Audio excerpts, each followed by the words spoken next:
All right, so the tryout ended, and it turns out that your kid didn't get the result that they want. We're talking about tryouts in youth sports, which tend to be, well, they tend to suck, often because of a lack of organization, a lack of transparency, a lack of communication, and questions and inconsistencies that come with tryouts that are just difficult for players and families to get through.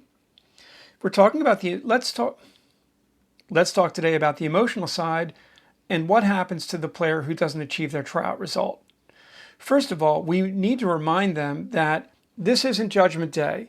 This isn't the only day that the player is judged based on their skills. As a matter of fact, it happens every time they train. It happens every time that they play a game. It happens every time they have a conversation with a coach.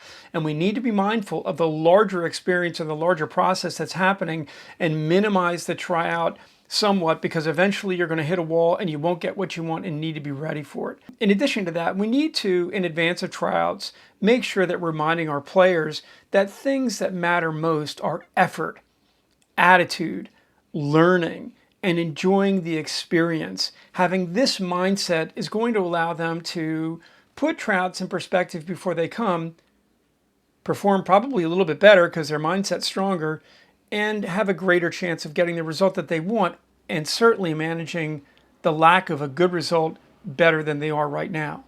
It's a chance for you to model calmness and confidence, and it's an opportunity to show your kid that it's not all riding on the tryout.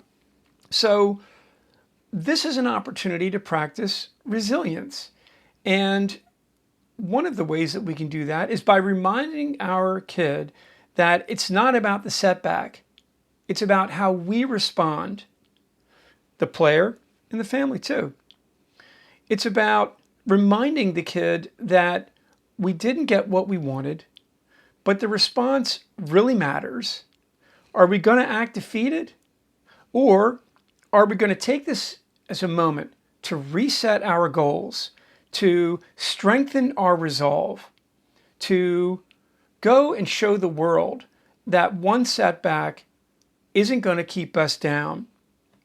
Having this mindset shift about tryouts can be powerful, and it's important to have this mindset on board whether your kid attends the tryouts or not, and regardless of what the result is.